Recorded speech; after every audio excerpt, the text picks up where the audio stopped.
Bismillahirrahmanirrahim. Assalamualaikum warahmatullahi wabarakatuh.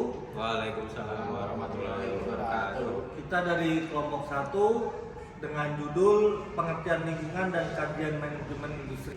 Saya akan memperkenalkan, saya Johan Wiraidatama, kemudian Saya Firly Mustarisya. Muhammad Abdul Ghani. Saya Fadlan Nur Rahman. oke. Terima kasih kepada teman-teman kita. Kemudian saya akan menjelaskan pengertian pertama tentang lingkungan.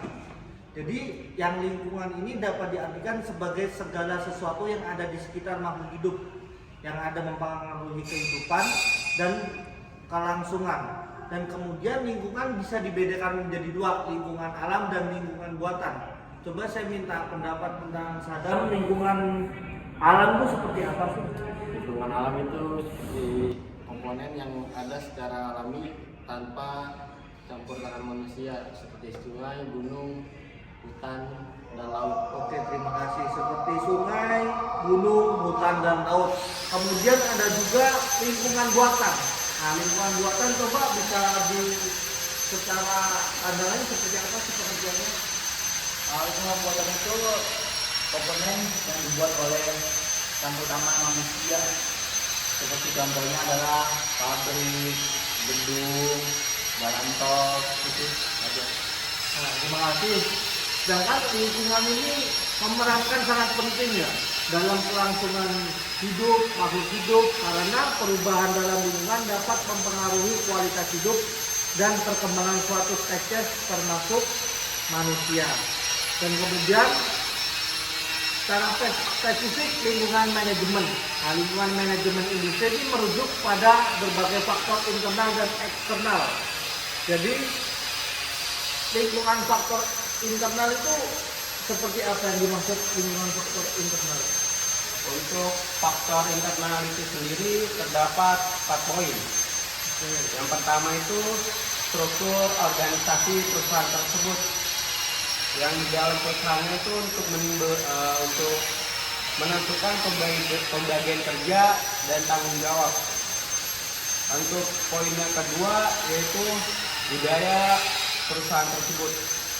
Nilai dan norma yang berlaku dalam organisasi yang mempengaruhi perilaku karyawan dan cara perusahaan profesional. Lalu yang ketiga itu ada sumber daya dan infrastruktur, fasilitas, peralatan yang dimiliki perusahaan itu sendiri. Ya. Oke, terima kasih. Jadi lingkungan eksternal itu meliputi ada ekonomi, ada sosial dan budaya, ada teknologi, ada politik dan hukum, dan ada juga lingkungan alam. Kemudian lingkungan internal. Jadi lingkungan internal itu sumber daya manusia yang meliputi yang pertama sumber daya manusia, yang kedua struktur organisasi, yang ketiga budaya perusahaan, yang keempat sumber daya dan infrastruktur. Yang pertama sumber daya manusia, itu seperti apa tuh pengertian sumber daya manusia? Sumber daya manusia itu berupa suatu kemampuan, keterampilan yang dimiliki oleh suatu orang yang bekerja di dalam suatu usaha tersebut. Oke, terima kasih. Itu sumber daya manusia. Kemudian struktur organisasi. Coba struktur organisasi itu seperti apa sih? Di dalam struktur organisasi yang di dalam perusahaan tersebut yang menentukan pembagian kerja dan tanggung jawab dan cara tanggung jawab dan alur dalam komunikasi itu sendiri. Oke, terima kasih. Dan kemudian ada budaya perusahaan. Coba bisa dijelaskan budaya perusahaan itu seperti apa? Budaya perusahaan itu yaitu nilai dan norma yang berlaku di dalam perusahaan yang mempengaruhi perilaku, tanggung jawab, dan komunikasi. Sudah. Nah, dan kemudian yang terakhir infrastruktur. Kalau infrastruktur itu seperti alat-alat yang dimiliki oleh perusahaan dan sumber daya yang dimiliki oleh perusahaan untuk menjalankan operasional secara efisien dan efektif. Dan manajemen industri yang efektif harus dapat menyesuaikan diri dengan lingkungan ini untuk mencapai tujuan organisasi. Dan kemudian kajian manajemen industri. Kajian manajemen industri adalah suatu disiplin ilmu yang mempelajari cara-cara pengelolaan mencapai efisiensi dan efektivitas. Manajemen industri mencakup berbagai aspek seperti perencanaan, pengendalian, dan pengawasan atas sumber daya alam dan proses produksi yang ada di dalam suatu industri. Tujuan utama dari manajemen industri adalah meningkatkan produktivitas dan mengurangi pemborosan dengan memanfaatkan sumber daya secara optimal. Dan ini ada beberapa aspek yang dikaji dalam manajemen industri seperti manajemen operasional, manajemen sumber daya manusia, manajemen keuangan, manajemen rantai pasokan, yang terakhir 5 manajemen strategis. Kemudian saya akan menanyakan seperti apa sih manajemen yang barusan saya bacakan, barusan saya ucapkan ini sesuai pandangan masing-masing. Yang pertama yaitu manajemen operasional. Coba oleh Fadlan, seperti apakah sih pandangannya itu manajemen operasional? Manajemen operasional itu dia seperti sistem yang mengontrol suatu proses produksi perusahaan, terus supply chain perusahaan, dan kontrol kualitas yang ada pada perusahaan tersebut. Oke. Itu manajemen operasional. Oke, terima kasih manajemen operasional. Kemudian ada juga manajemen sumber daya manusia. Coba oleh Abdul Ghani tuh, boleh di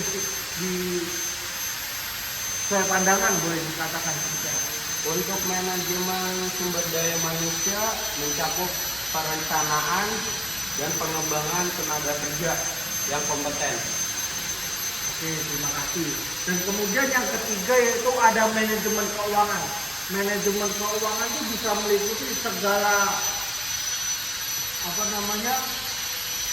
pengelolaan anggaran, biaya produksi, terus serta analisis keuangan untuk membuat keputusan yang tepat. Jadi keuangan ini sangat penting dalam suatu organisasi manajemen karena pusatnya.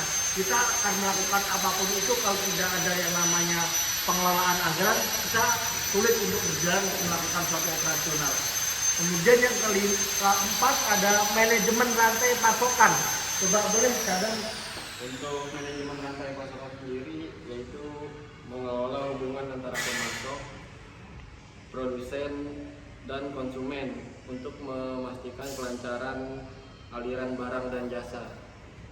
Oke, terima kasih. Yang terakhir yaitu ada manajemen strategis. Jadi manajemen strategis itu menyusun strategi gimana suatu perusahaan itu bisa dibuat produksi secara jangka panjang, bukan memikirkan jangka pendek tentang kualitasnya, komponen-komponennya meliputi seperti itu, dan juga pertumbuhan dan daya saing industri.